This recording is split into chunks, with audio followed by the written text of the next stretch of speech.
vamos abrir a palavra de Deus no segundo livro dos Reis,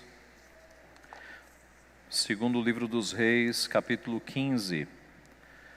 Segundo livro dos Reis, capítulo 15. No 27º ano de Jeroboão, rei de Israel, começou a reinar Azarias, filho de Amazias, rei de Judá. Tinha 16 anos quando começou a reinar, e 52 anos reinou em Jerusalém. Era o nome de sua mãe, Jecolias de Jerusalém. Ele fez o que era reto perante o Senhor, segundo tudo o que fizera Amazias seu pai. Tão somente os altos não se tiraram. O povo ainda sacrificava e queimava incensos nos altos. O Senhor feriu ao rei, e este ficou leproso até o dia da sua morte, e habitava numa casa separada. Jotão, filho do rei, tinha o cargo da casa e governava o povo da terra. Ora, os mais atos de Azarias e tudo o que fez, porventura não estão escritos no livro da história dos reis de Judá? Descansou Azarias com seus pais, e o sepultaram junto a seus pais na cidade de Davi. E Jotão, seu filho, reinou em seu lugar. No 38º ano de Azarias, rei de Judá, reinou Zacarias, filho de Jeroboão, sobre Israel, em Samaria, 6 meses. Fez o que era mal perante o Senhor, como tinham feito seus pais.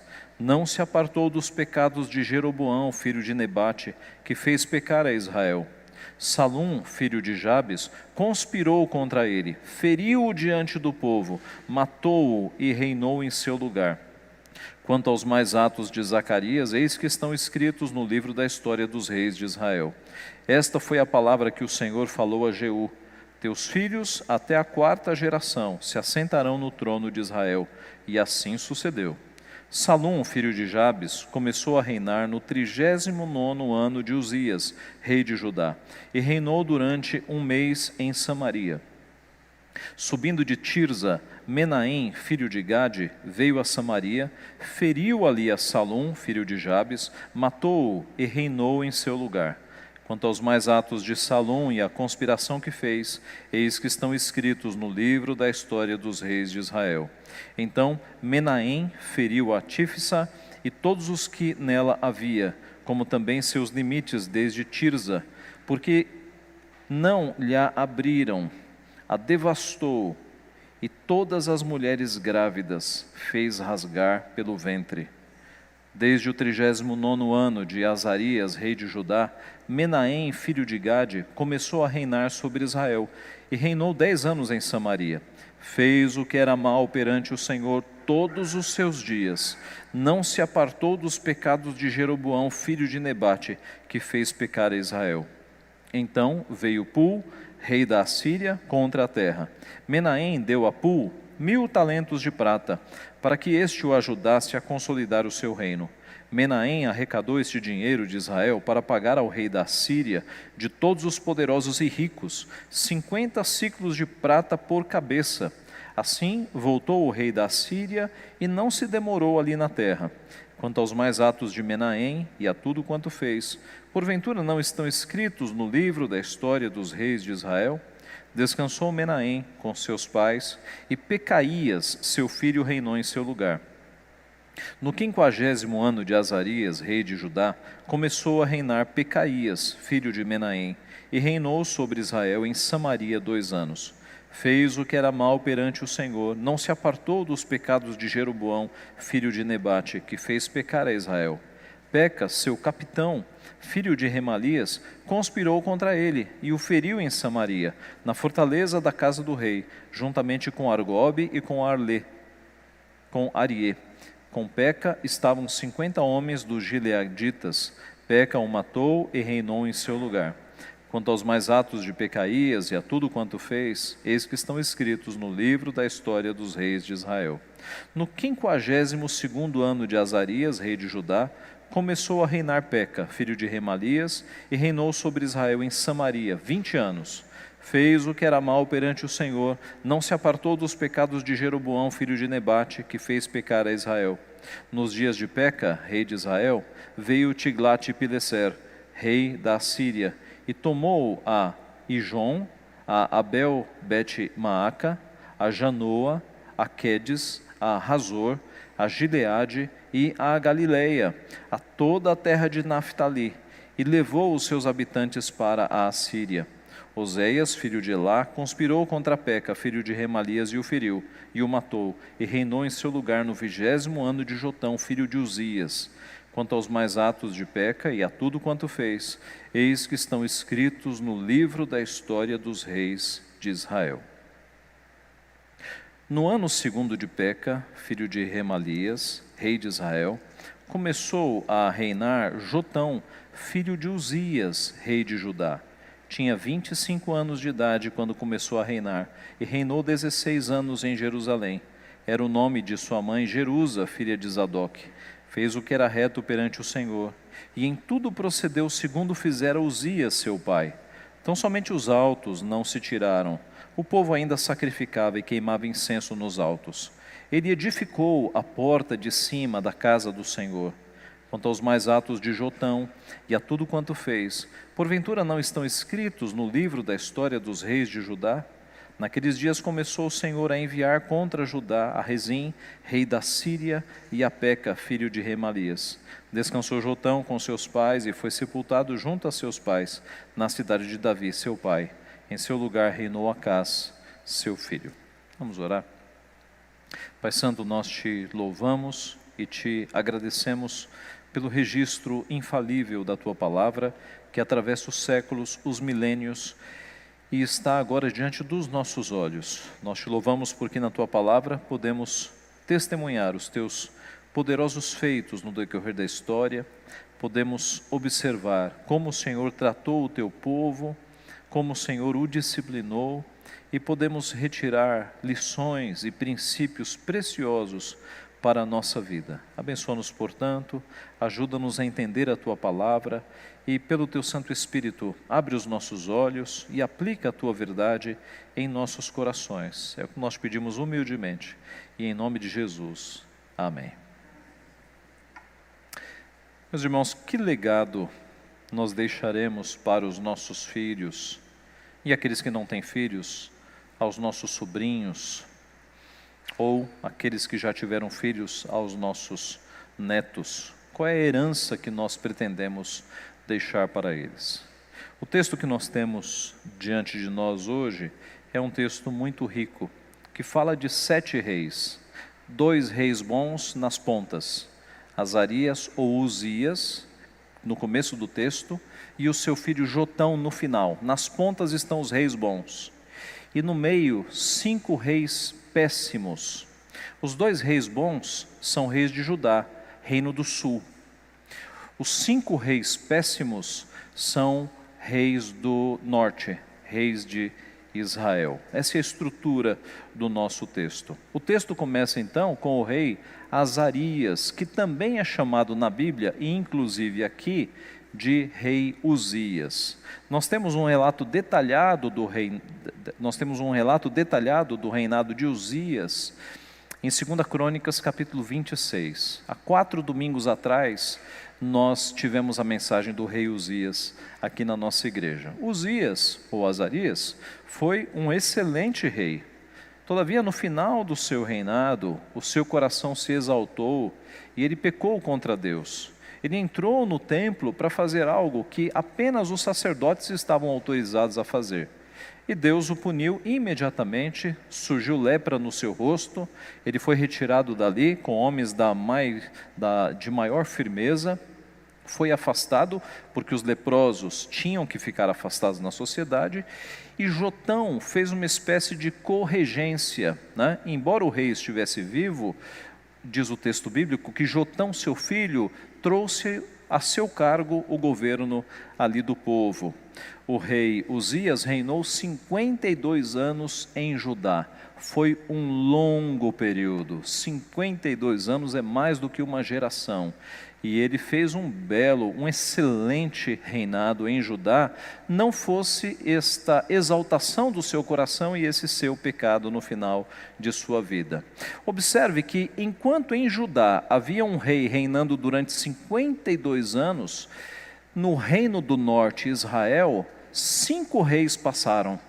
Veja a estabilidade do reino do sul, um rei, 52 anos, e a instabilidade do reino do norte. No mesmo período, 5 reis passaram.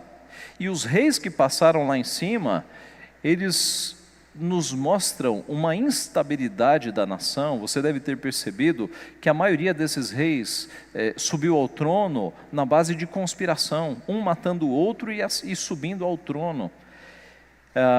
Esses 5 reis péssimos do reinado do norte, do reino de Israel, se chamam Zacarias, Salum, Menahem, Pecaías e Peca. Todos eles fizeram o que era mal perante o Senhor. Este refrão aparece na descrição desses 5 péssimos reis. Fizeram o que era mal perante o Senhor. O primeiro desses reis, que aparece de 8 a 12, é Zacarias. Zacarias é filho de Jeroboão II, que nós já estudamos aqui na igreja. Zacarias reinou apenas 6 meses em Israel, um reino extremamente curto. Ele foi assassinado diante do povo por um homem chamado Salum. E é interessante que em Zacarias encerra-se a profecia que havia sido dada a Jeú, em 2 Reis, capítulo 10, verso 30. Lá no capítulo 10 nós vemos que o rei Jeú acabou com o culto a Baal em Israel e Deus o recompensou prometendo que 4 gerações de reis na sua família reinariam. E foram então esses reis Jeoacás, Jeoás, Jeroboão II e agora Zacarias. Deus honrou a sua palavra. E isso é tão digno de nota que o escritor aqui do livro dos reis, ele diz exatamente isso no verso de número 12. Esta foi a palavra que o Senhor falou a Jeú: teus filhos até a 4ª geração se assentarão no trono de Israel, e assim sucedeu. O Deus que promete, ele cumpre. Aconteceu exatamente como ele havia dito. 4 filhos de Jeú assentaram-se no trono. Todavia, Zacarias, o rei atual, o 4º filho, não recebeu a misericórdia que Jeroboão, seu pai, Jeroboão II, havia recebido. Mas desta vez ele sofreu a merecida punição de Deus por conta da sua idolatria e dos seus pecados. Salum o matou. O segundo rei então é Salum, dos versos 13 ao 16. Ele foi assassino de Zacarias e reinou apenas 1 mês. Veja a inconstância deste reino. Ele mata o rei, assume o trono e reina durante 1 mês. E ele foi assassinado por Menahem. O assassino foi assassinado. Ele sobe ao trono matando o rei e ele vai descer do trono sendo assassinado. O terceiro rei é Menahem, que está de 17 a 22. Ele foi o assassino de Salum e ele reinou durante 10 anos em Israel. Ele feriu todos os moradores de uma cidade chamada Tifsa, verso 16. E ele rasgou o ventre das grávidas. Veja o que está escrito aqui no verso 16. Então Menahem feriu a Tifsa e todos os que nela havia, como também seus limites desde Tirza, porque não lhe abriram, a devastou, e todas as mulheres grávidas fez rasgar pelo ventre. O que significa isso? Porque não lhe abriram? Porque diante da ameaça a cidade se fechou, a cidade não se rendeu. E aí, para mostrar o terror e o castigo pela cidade não ter se rendido, ele devastou a cidade e todas as mulheres grávidas fez rasgar pelo ventre. Uma descrição terrível, terrível. Isso era feito, meus irmãos, para garantir que não haveria filhos de inimigos. Eles matavam as mulheres, matavam as crianças e matavam as grávidas, para garantir que a geração de inimigos estaria terminada. Por isso que eles matavam, eles usavam de tamanha crueldade. É claro, meus irmãos, que nós nos escandalizamos, né? Nós ficamos perturbados com essa descrição. Mas não é o mesmo que acontece quando um médico realiza um aborto e no ventre de uma mulher ele mata aquela criatura ali, que não sabe o que está acontecendo, é a mesma coisa. Talvez a nossa geração olhe para esses textos bíblicos e fique escandalizado, e acusem a Bíblia de ser um livro muito violento. Mas o que está acontecendo nas clínicas de aborto, eles veem com tranquilidade, não é? Veja a hipocrisia da nossa geração, especialmente daqueles que falam mal da Bíblia, especialmente porque esse relato está longe de contar com a aprovação de Deus. O texto mostra que isso é pecaminoso. Mas voltando, note que no caso deste rei, o regicídio, o matar um rei, foi apenas o começo dos seus pecados violentos, porque ele também se tornou culpado diante de Deus de matricídio e de infanticídio. Além de matar o rei, matou mulheres, mães e matou crianças no ventre. Menahem, além de um rei cruel, ele confiou no dinheiro, mas não confiou em Deus. Quando o rei da Assíria, Pul, atacou Israel, Menahem arrecadou dos ricos e poderosos da cidade, um por um, uma quantia que somou 1000 talentos de prata. Se você fizer a conversão, e alguns estudiosos já fizeram, você chega a 20 milhões de dólares. Ele levantou uma grande riqueza para distanciar a invasão assíria. Ele confiou no dinheiro, não confiou em Deus. Ao invés de pagar os inimigos, ele deveria ter orado a Deus, para que Deus o protegesse. E o seu esquema funcionou apenas durante um tempo, porque já no final do nosso texto, nós vamos ver os assírios voltando. Aquilo não foi uma solução definitiva. Pouco tempo depois, os assírios voltaram mais fortes do que nunca e sem piedade, para acabar com tudo, para destruir cidades e levar o povo cativo. Esta sórdida história de Menahem nos mostra que planos profanos que as pessoas criam para se livrar de problemas funcionam apenas durante um momento. Deveriam estas pessoas confiar em Deus e buscar a solução no nosso Deus. Para enfatizar o quão mal Menahem foi, no versículo 18 nós temos um detalhe: fez o que era mal perante o Senhor, todos os seus dias não se apartou dos pecados de Jeroboão, filho de Nebate, que fez pecar a Israel. Todos os seus dias ele foi idólatra, todos os seus dias ele seguiu a idolatria de Jeroboão. Este morreu sem ser assassinado. O quarto rei, que é Pecaías, ele foi filho de Menahem e reinou durante 2 anos. Este foi morto também por Peca, seu próprio capitão. E isso nos mostra que aqueles que vivem a espada morrerão pela espada. Pecaías foi assassinado pelo próprio capitão, por alguém que estava do seu lado. E além disso, a Bíblia nada mais tem a dizer deste homem. Peca, que é o quinto rei, versos 27 a 31, foi o assassino de Pecaías, e ele reinou 20 anos em Israel. Ele começou a reinar no último ano do rei Uzias. Então note, afirma-se primeiro o reinado de Uzias, que durou 52 anos. E agora vem a descrição do reino do norte, mostrando todos os reis deste período. E quando chega no último, você está ali no finalzinho, no último ano do rei Uzias, que reinou 52 anos. Este rei, ele sobe ao trono no mesmo ano que o profeta Isaías foi chamado para ser profeta, cujo relato nós temos em Isaías capítulo 6. Este rei sofre o ataque do rei da Síria, Tiglat-Pileser, e ele vê algumas cidades suas serem tomadas pelo inimigo, inclusive a população. E no fim do nosso texto, nós voltamos a um rei bom, que é o filho de Uzias, que é Jotão. Dos versos 32 a 38, nós temos a descrição do rei Jotão. Depois dos terríveis reis de Israel, nós vamos ver um rei bom em Judá. E é muito interessante que a descrição que é feita no começo do capítulo quanto a Uzias é muito parecida com a descrição feita com relação a Jotão. Você deve ter reparado que dentro dos 5 péssimos reis, não é dito quando eles começaram a reinar, só é dito quanto tempo eles reinaram,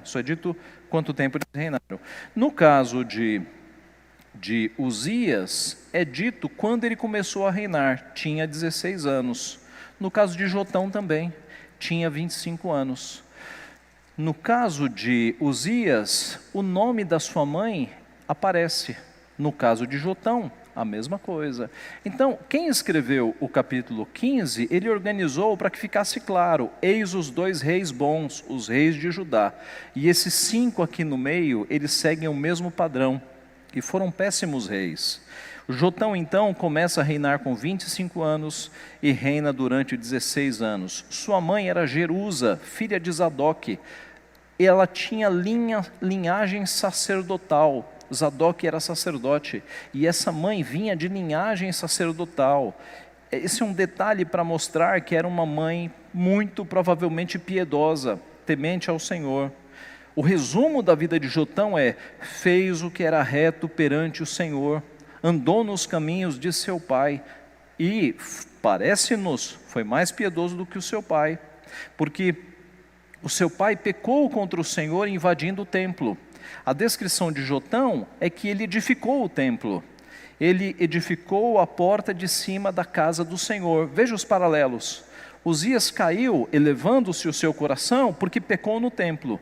Já o seu filho Jotão, ele edificou o templo, ele edificou a porta de cima da casa do Senhor. Ele não conseguiu acabar com a idolatria do povo, mas ele edificou a casa do Senhor.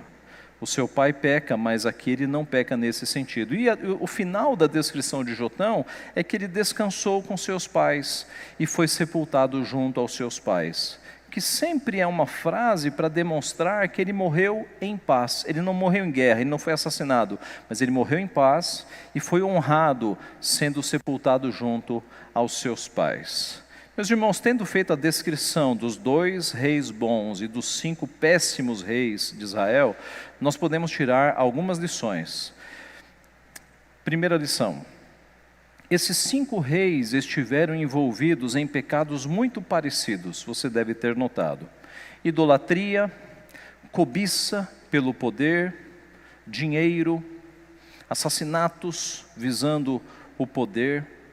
E aqui nós temos boas razões para não adorarmos os ídolos do nosso tempo: o dinheiro, o poder, a sensualidade, os chamados deuses da nossa época. Porque essa sequência de 5 reis, e alguns são os filhos, há pais e filhos envolvidos aqui, nos mostram que havia uma sequência de idolatria passando de pai para filho. O pai fez a mesma coisa que o filho caiu nos mesmos pecados do seu pai. Andou segundo os mesmos pecados de Jeroboão, seu avô, seu bisavô. Isso nos mostra, meus irmãos, que aquilo que nós adoramos, muito provavelmente será o que os nossos filhos adoram. E talvez o que os nossos netos adoram. Então nós temos que tomar muito cuidado com aquilo que nós adoramos. Na verdade, nós devemos adorar a Deus, e não devemos ter ídolos deste mundo, para que o nosso legado espiritual seja passado de fato para as próximas gerações. Uma segunda lição: a maioria destes reis conspirou contra o antecessor e o matou. Mas Deus não deixou impune nenhum pecado. Mais cedo ou mais tarde, a justiça de Deus os alcançou. E o sangue teve sangue. Aquele que cometeu traição foi punido com traição. Muitas vezes Deus castiga pecados com a mesma classe de pecados. Na Bíblia isso é frequente. Então, muito cuidado com a tua vida diante do Senhor. Tenha vida de santificação. Elimine os pecados da tua vida. Porque a mão do Senhor, a mão disciplinadora do nosso Pai que disciplina o filho a quem ama, pode te alcançar. E pode te disciplinar justamente com pecados na área em que você está envolvido, ou combatendo pecados, ou com castigos relacionados ao teu pecado. Terceira lição: nesses 50 anos de reinados instáveis, a nação ficou bastante vulnerável. E ela sofreu alguns ataques da Assíria, que era um inimigo que estava próximo. Nós já falamos da Assíria aqui no episódio em que estudamos a vida de Jonas. Na época de Jonas, os assírios se arrependeram, colocaram panos de saco, fizeram jejum, se converteram. Mas eis que aquela geração passou, e aqui nós estamos com outra geração de assírios, que voltaram às mesmas práticas, aos mesmos pecados. Os assírios eram terríveis, irmãos.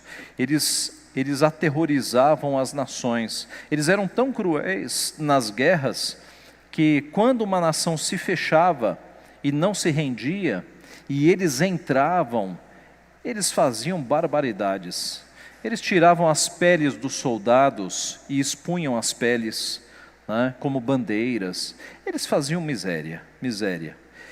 E os assírios estão aqui agora chegando, porque nessa instabilidade de 50 anos do Reino do Norte, eles ficaram muito vulneráveis.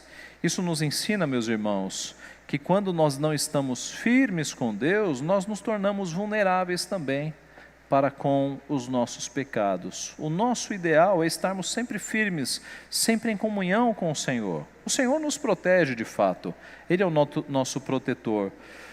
Mas por vezes, quando nós não estamos firmes no Senhor, Ele permite que situações aconteçam para o nosso castigo, como Ele fez com o seu povo. Essas invasões, meus irmãos, eram um chicote de Deus sobre o seu povo desobediente, que pecava constantemente.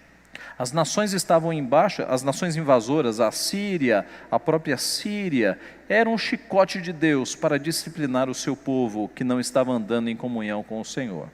Uma quarta lição: Jotão, o filho de Uzias, foi ensinado nos caminhos do Senhor. O seu pai foi um homem piedoso, pecou, mas foi disciplinado por Deus, porque Deus disciplina os seus filhos. Ele disciplinou Uzias. A sua mãe era uma mulher de linhagem sacerdotal, descendente de sacerdotes. Quando chegou a hora de assumir o trono, Jotão serviu ao Senhor e restaurou parte do templo. Isso nos ensina que nós devemos investir na vida espiritual dos nossos filhos. Gaste tempo ensinando a Bíblia aos teus filhos, ensinando doutrinas, orando com eles, porque quando chegar a hora deles assumirem as responsabilidades, eles vão honrar ao Senhor.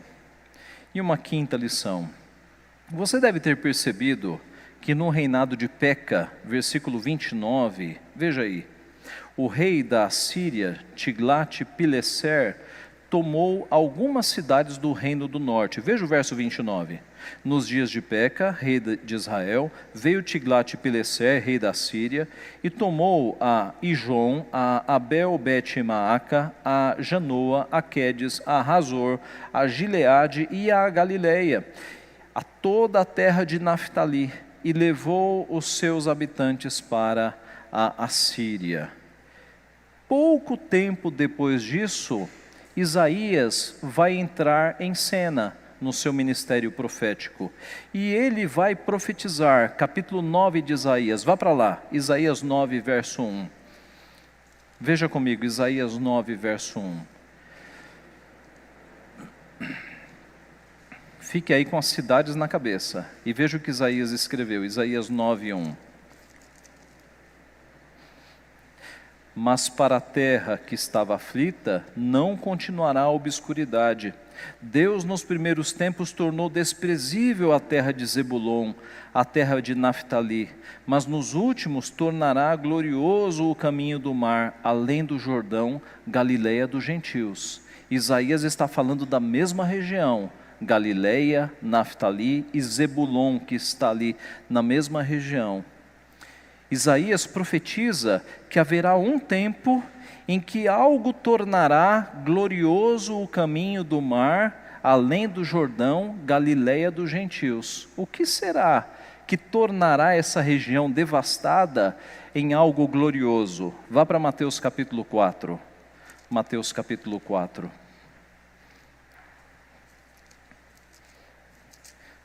Veja com os teus olhos, Mateus 4, 12 a 17.